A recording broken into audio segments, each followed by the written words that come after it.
All right, good morning. It is a lovely Monday morning here in Lagos, Nigeria, and it is the 1st of December. So, thank you very much for joining this hangout this lovely morning. I am Mayawa Ogundele, and we're here to discuss the state of the nation and also find out the implications on the 2015 elections. 2015 is a big year, as all Nigerians would know, but state of the nation, we're looking at some of the issues that are burning right now.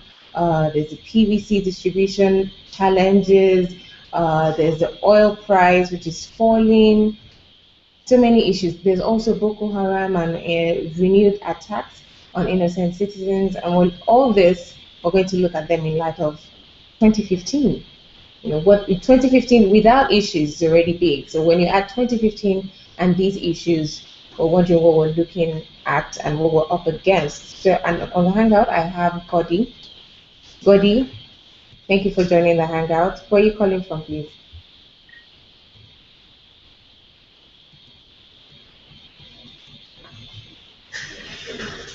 Okay, I didn't get that.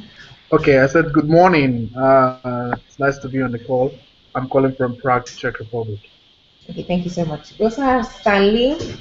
Stanley, where are you calling from? I'm calling from Abuja, and it's nice to join the hangout. Thank you very much. So without any further ado, let's get right on with it. Stanley, I'll give you home advantage. I okay, mean, let's start with Naira devaluation and the okay. oil. Of course, you really can't separate that with the oil from the oil price dropping and affecting majorly oil dependent nation. What is your take on all that? I think that government has done what they are supposed to do, react to the situation. It remains to be seen if the reaction is a little late. Am I still on? Yes, please go ahead. Okay, so it remains to be seen. The argument can be made that the reaction has come a little late, but that's a different angle to the conversation. But yes, government has reacted the way they are supposed to by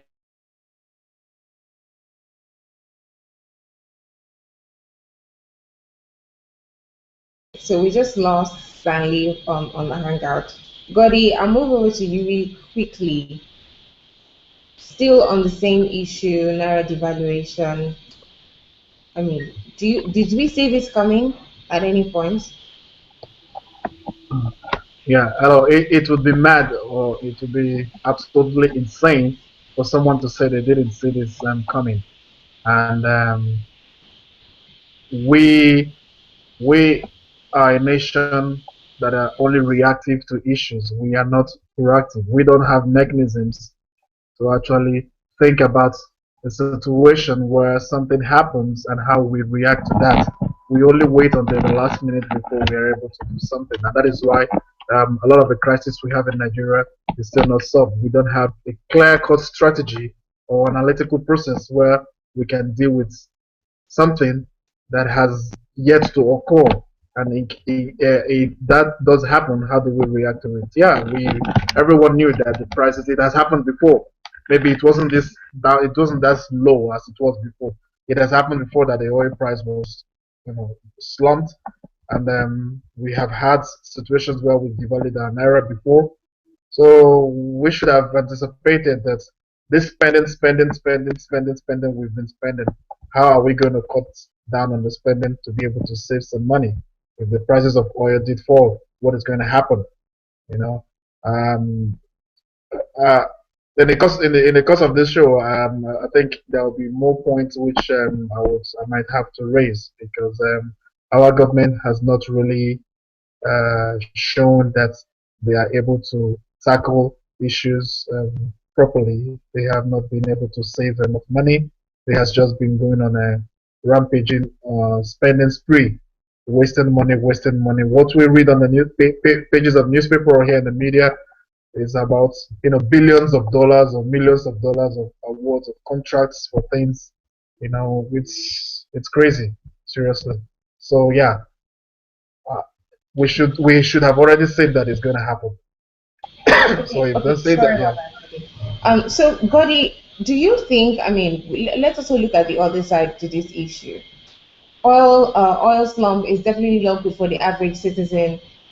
Analysts have already said it that we should expect things to jump high because we're also import dependent. Most of our manufacturing industry contributes very little to the economy. So obviously, the average man is about to, or perhaps the poor man is about to get a little poorer if prices are going to jump up.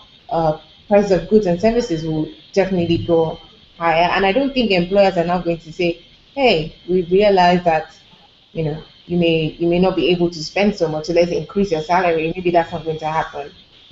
People are probably still going to earn the same thing and now Hmm. have to spend more to get less. Okay, but do we see any good sides to this in the sense that Nigerian government has always been talking about trying to cut expenses, trying to get the government to be paid less, but to no avail. Do you think that perhaps now that this has happened and happening this as bad as it is, perhaps a solution will eventually come forth? Do you see anything like that happening? No, I don't see that happening in the near future, unless we have a different set of leadership mindset, or we have a kind of mindset where people will now become accountable.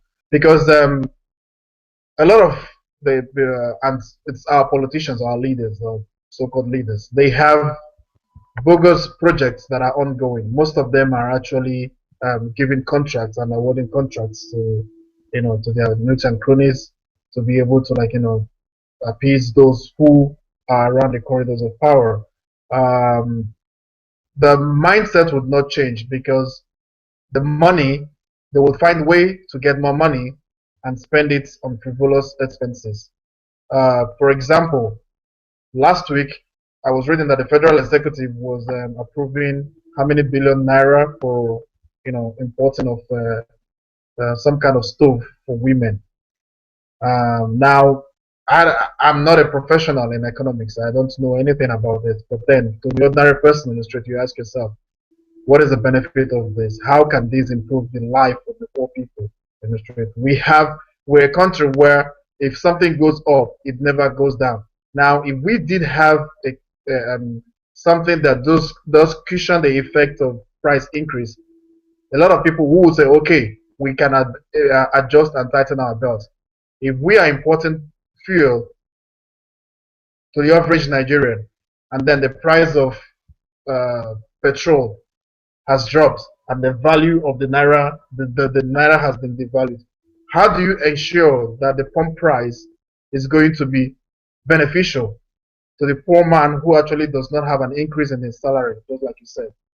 We don't have this in place. So you find out that the prices of the petroleum price would still remain. It might even go high because there's going to actually be a difference in the dollar rates, which they actually have been using before. So it does not come down. So then you ask the question, yes, start the question. So what was the effect? What was the benefit of those subsidies that were removed before? This would have been a time when Nigerians would have benefited a lot from it. So I don't see where the benefit is going to come to the ordinary Nigerians. So I only see a situation where the people who have been amassing the wealth, and it's kind of everything is going round the circle because the people who are there, the purpose of everyone fighting for power is because it's easy to grab the money. Now they grab the money, they are stealing the money, they're taking and taking and taking and taking and ruining their treasury. Now we have a situation like this where those who have accumulated wealth for themselves will be the only one that are going to, they don't care about the effect of all those things. A lot of states that have less amounts of income, internally generated revenue, will have trouble to pay the workers. And then the question will now be, what does the government or what does the state prioritize in terms of spending? Are they going to be engaging on a lot of jamboree projects or white elephant projects that doesn't actually benefit the ordinary person, or are they going to prioritize issues and see how they pay the ordinary civil servant? Because not everyone is able to get a government contract. Not everyone is able to get into politics. People, it depends on their 18,000 naira minimum wage to be able to feed themselves and their families. So this is what the government needs to sit down now and think. It's not about just going and say we devalue the naira, we cap the dollar to 154 or 164. I don't know how much it is now. And then because of the ordinary man, it has nothing to help him. It actually gives him more disadvantage because everything is going to go higher than what he is earning. And we don't have a credit system where you say, okay, I go to the bank, I have a credit card, I can just, get borrow from the future salary and feed now. And maybe when the future salary comes, the system or the account balances itself somehow. We don't have that. So what is going to happen to the ordinary person? Just like you said, they will keep suffering. The people will keep suffering. It's only the people who are able to spend money are going to spend money. Okay, Godi, let So me quickly go back to Stanley, who has just joined us again. Stanley, can you hear me? Hello, Stanley.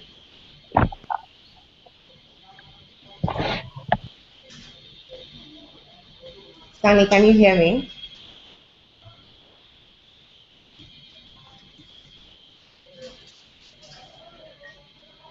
Hello. Okay, so I'm not sure if Stanley can hear me. But Stanley, if you can, please let me know as soon as possible so we can get your comments on the things we're discussing. Okay, so back to you, Godi. yeah, like just one point. Uh, it's kind of also you wonder what goes on the minds of those who decides on the future of this country. At the same Federal Executive Council meeting that was held last week, they were approving a $69 billion contract for what they call an engineering technological project for a district in Abuja. And you ask yourself a question, what is this project? What kind of engineering or technological project that is very, very important or very crucial to be dealt with or to be addressed in a district in Abuja that is going to impact the overall well-being of the other of Nigerians, people who are in remote areas? Here we are talking about insurgencies and crises, everywhere, and criminalities everywhere, gangsterism everywhere. And here is where our government is choosing the type of projects that they would embark on and spend billions of naira. I was reading also the other time that the Minister of Agriculture was saying that over 190 billion has been saved due to the scheme that was set up. And he said, if we saved this money in 2014 due to the mechanisms that they have put in place to ensure that the produce or the fertilizer or the agri produce gets to the foreman or the farmer, why are we going to borrow money? Why are we borrowing money to execute projects? So we have a system where we keep borrowing money, whereas we keep saying that we are saving money. So where is the math there? I don't know. I don't get it. Let somebody just help the ordinary people like us who do not understand mathematics on the economics very well to just explain how you can borrow money when you are saving money more than what you save, more than you actually have borrowed. I don't get this point. So I think that we are, and it's maybe a blessing in disguise. In fact, some of us do think that it will be fine if the oil does completely drops to $1 per barrel. Let us see how our government and economists will be able to think or react to see how we can continue, how we can survive. There are countries. I live in a country that does not produce oil and gas, and you can never find a scarcity of fuel. They have electricity, they have 24 hours, they have things. So if we cannot, a country of 170 million, we are not industrious enough to be able to, provide for our society. In fact, Nigeria has no business borrowing money. We keep borrowing money from China. They have awarded another billions of dollars of real projects. This has become a kind of money draining project for our government. Every year, they keep awarding billions of dollars of contracts for a real project. And you ask yourself, isn't this real project ever going to finish? So we have no business borrowing money. We should, if we have the proper structures, we should be able to internally generate the money that will take care of ourselves. People should be able to be employed and pay taxes. Do people pay taxes in Nigeria? No, we don't pay taxes. You only get a tax clearance certificate if you want to contest or do something in the politics. So you just go pay some money and get the certificate. But even then, if you ensure a proper taxing mechanism, you find out that if you don't deal with the issue of corruption, that the money, some people will devise a means to continue to squander the economy. So Okay, Gordy. Again, so sorry. Let me quickly go back to Stanley and let's hope that we can get to this opinion before his internet messes up again. And by the way, Gordy, I pay my taxes. Nigerians do pay their taxes. We're just hoping that majority will pay their taxes. yeah, I know the poor ones are the ones that pay their taxes. The rich ones don't pay their taxes. Hi, Stanley. I hope you can hear me now. Yes, I can, and I hope you can hear me. Yes, perfectly. So quickly, we have still been talking about the Naira devaluation, and I'd just like us to go over again what your take is on this issue. Oh yeah, like I was saying earlier on that government has reacted the way they are supposed to react. Do something about the naira. The truth is that a lot of money was being spent defending the naira by the CBN. From statistics, it's about $26 billion has been spent this year to prop up the naira to remain at the exchange rate that has been budgeted for. The budget will have to base the crude oil price at a particular amount, and that's what has happened this year. But the truth is that it is not sustainable, and government has taken steps to see if this cost of defending naira would be curtailed, and that's why they have taken the step they have taken. Argument has been made that the timing and how reactive government has been slow. They have largely lived on as if this day may not come. Despite repeated history of oil boom and oil busts, whenever the prices go up at a certain period in time, it's natural for the prices to start to go down for whatever reason. Either it was Gulf War, or after the Gulf War, it comes down again when things start to the reduction in oil prices, and then when global economy recovered, the prices went up again. So this is just something that any proactive government should have anticipated. Okay, Stanley, But let me quickly redirect you here. Now, okay, Nigerian government at least has always known that this oil is a very shaky thing to depend on, and the arguments have yeah, always been Nigeria is too dependent on oil. Nigeria, focuses too much on oil. That Nigeria should restructure its economy. Nigeria should get other sectors to come up. But why haven't we done that? I mean, why? What has really stopped us from? Now, we know that there is serious effort in the agricultural sector, but how about all the other sectors? There's the manufacturing, there are a whole lot of other sectors. Why are we still majorly dependent on oil? easy money. Oil money is easy money, so it takes a lot of hard work to generate revenue from these other sources, from agriculture, from manufacturing. But oil money is just easy money, and the money just pours into your account in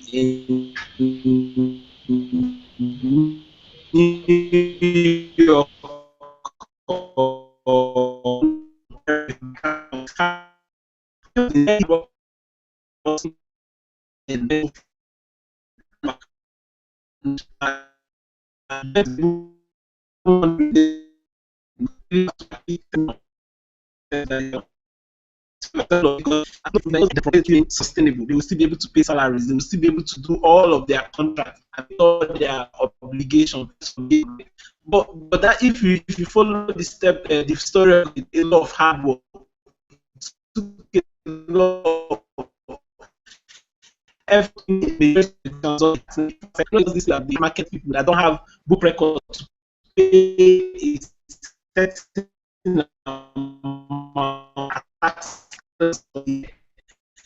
So this is Yeah, finally, your internet seems to be failing again.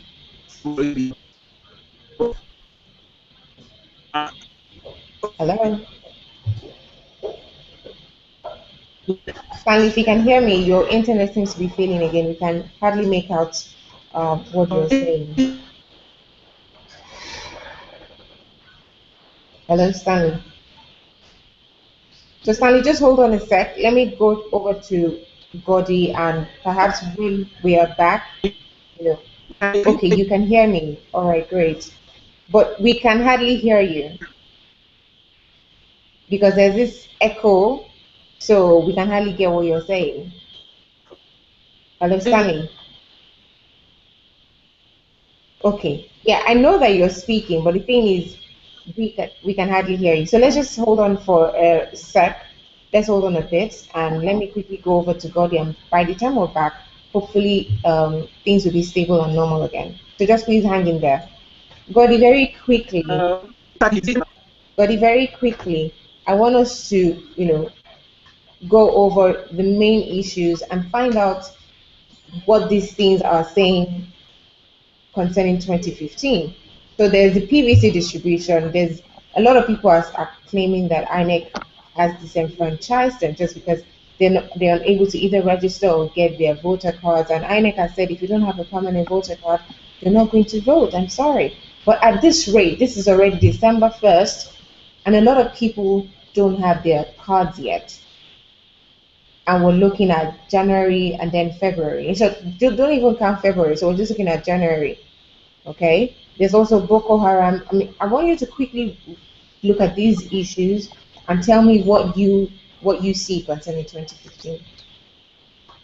Well, if uh, hello, Yeah, go on. okay, okay, yeah. I think that 2015, it seems like the day for Nigeria, it seems like the day the world might end or the world might move forward because everything is in Nigeria now is all 2015, 2015, 2015. So maybe a rapture, as they say, might happen in 2015 in Nigeria, or the ground will open and let everybody go inside. That's just, well, just to go be on the serious note. I don't see a possibility where election can hold in Nigeria. Just I'm being neutral on this issue. I don't think that it could happen because we are not prepared. INEC is not prepared. I have read and followed the news how some people have been disenfranchised, and even the Lagos state governor couldn't even find his own card. I mean, if the state governor doesn't have his own card where he has been registered, then you ask yourself the question, okay, what about the ordinary person? What is happening? So perhaps either I believe that there are good people who are handling or who are in a proper administrative position in Nigeria. But the question is they have a lot of people who they manage that are not competent enough and have ulterior motives and have been penetrated. I believe that the man himself, Jaga, is able to do the job, but then the organization he supervises is has its own loopholes and it's weak because he himself cannot, deal with everything. If he is calling for meeting of all his local, of all resident electoral commissioners and all state electoral officers and telling them what to do, then people go back and do what they want to do. He cannot be everywhere to fight them. But that's uh, uh, uh, the reason we have this whole situation because he has made, he has drawn up a roadmap from when the PVC should be ready. And again, the question is why did they actually have the roadmap that PVCs will be distributed 2 months to the election time? Why didn't they have it that people should already have the 6 months to the election so that the people are already any issues as regards to missing names or whatever thing that is happening would be dealt with. There will be enough time to deal with it. Why is it coming up now? So I believe that election might not really, really, really hold. And if it would be good, it would be on the interest of the country if this election was postponed maybe 6 months later, so that everybody would be ready. I know that the constitution does not allow that, but then we have a war we are fighting in the country, and then we have also the other war of political war, where everybody wants to get hold of the tickets to be in the office. And then I was reading in River State there were some shootouts, and people going to hijack and people going to steal, hoping to steal the permanent voters card. So all these things portends danger towards the 2015 election. If by December all these issues have not been addressed, why didn't they plan it that they would have already distributed this during the summer. So around June, July, that people should already have it. Why are they waiting for December before they give it out? Or did they feel that if they did it earlier, that people would compromise and give out their voters card? Then if you did give out your voters card, how are you going to be able to vote?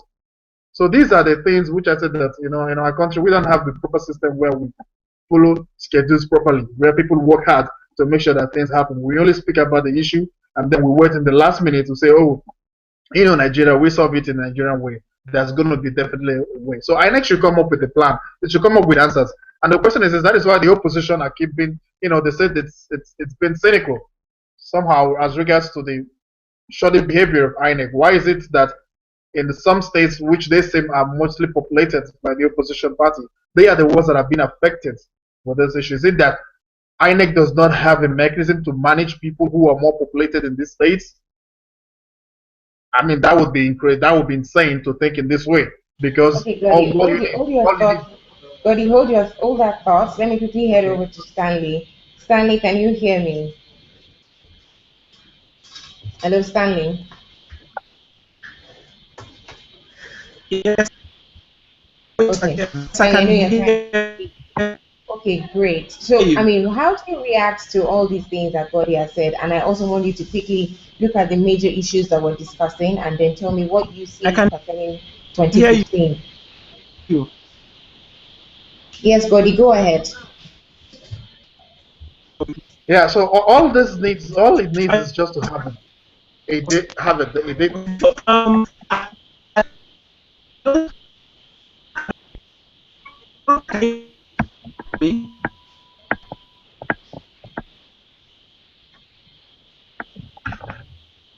Hello, Stanley. Hello, Stanley. Stanley, I know you're speaking, but I think that we still have that issue. I can't barely hear you. I can't make out the things you're saying, but I know you're speaking. Okay, Stanley, let's do this. Let's use the chat box. Then I can read out the things you have put in there, and then we can discuss on that.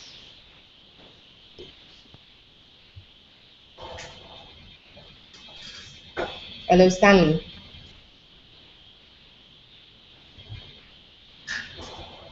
Wow, Stanley's internet is really poor. Okay, Gordy. So I mean, let's pick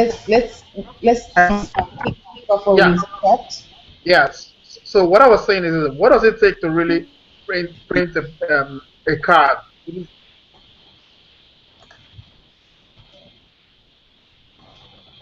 Okay. So, Gordy, let's try Stanley's suggestion. He's asking me to turn off the mic. Perhaps that would help the situation. Okay. So, Stanley, I'm going to turn off my mic now, right now.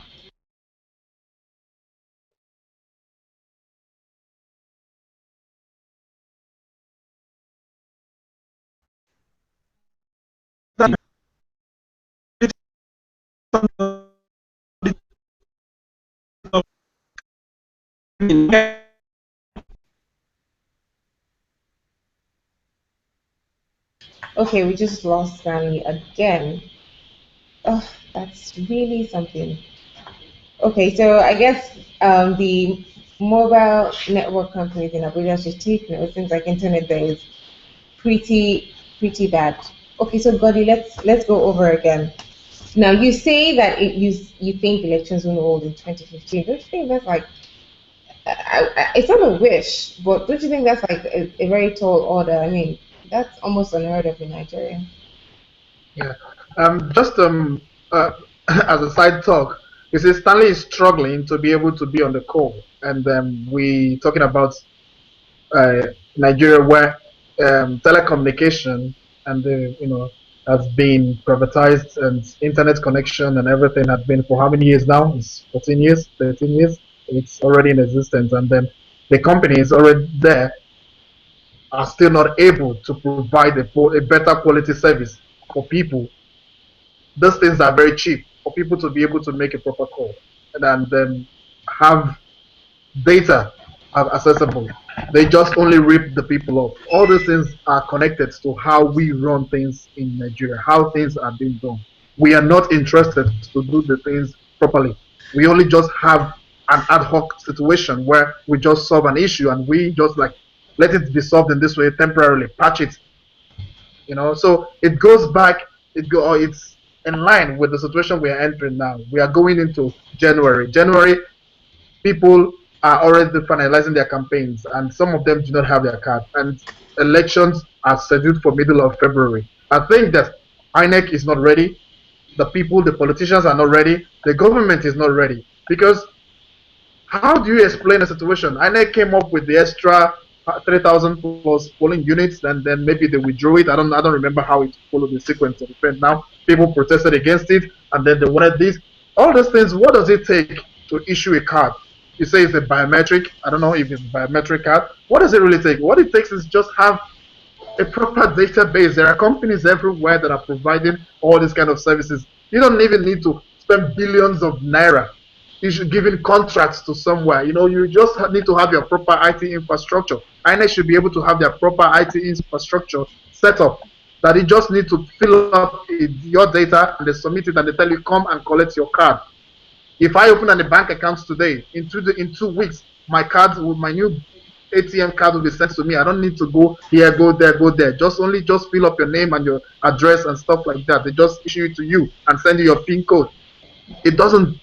I don't see any rocket science in issuing a voter's card to people. It is just something that has to do with data and having a proper technology infrastructure set up. But we don't do these things. Instead, we'll go to South Africa to print or somewhere else. We export little businesses that we should be able to handle, and we import them again, pay extra money for the things that we should handle. So I don't see where the possibility of if election does happen, then there will be a lot of rigging, a lot of issues because a lot of people will be disenfranchised. And now we have collected data to actually understand how many people we have in our country. We have the national ID card, we have the I don't know, so many cards that are there, and we keep accumulating, and we are not able to sync all the data to be able to know how many people are supposed to be here. Here, if you do actually need to vote, all you need to do is just to present your ID card, and they print out a paper for you, and then you say you're voting. It's not compulsory. You don't even need to go have a permanent voter's card. You just need to have your national identity card, and you're voting, and they print out a voter's form for you, and you fill it up, put who you're voting, and you seal it, and you put it in the poster. Election is done. But we need to, duplicate processes, spend money, and later we would say actually because it was done before and it was not done properly, they will request for extra budget. INEC has been the most funded government agency, as far as I can have as far as I understand, than any other, most of the agencies in the last couple of years. And still, they are not there. They are not ready. So what is going to happen? Election cannot hold. If election is going to handle peacefully, they should think about postponing it. But then, if you do postpone it, what is going to happen by the time you postpone the election to the time the new dates happen? Are they going to be able to take care of all these issues? What about the vested interests that are working in INEC, that have their paymasters in the political parties that are expecting them to do the harder job for them? There are definitely these elements. We cannot deny that. There are definitely the elements across all the political parties and across all INEC offices everywhere.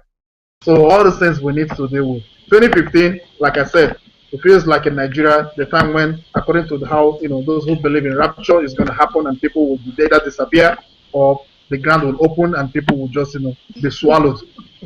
Well, I hope that will not be the case, and well, we do hope that INEC will be able to resolve all these issues this December, not even January. This December, we hope that all those issues will be resolved, and hopefully, like you said, Nigerians they like last minute preparations. So perhaps this December, we're going to see everything fall into place, and we can have uh, good elections. Hopefully, elections that would be accepted by all come February.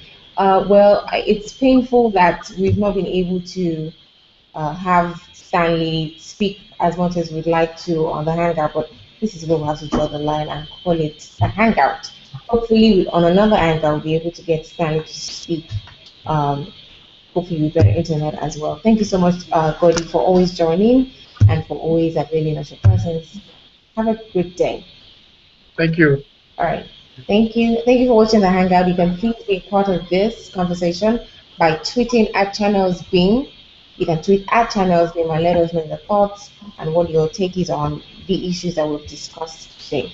And I'm Maya Wabutumi. Thank you so much for watching. All right. Bye. All right.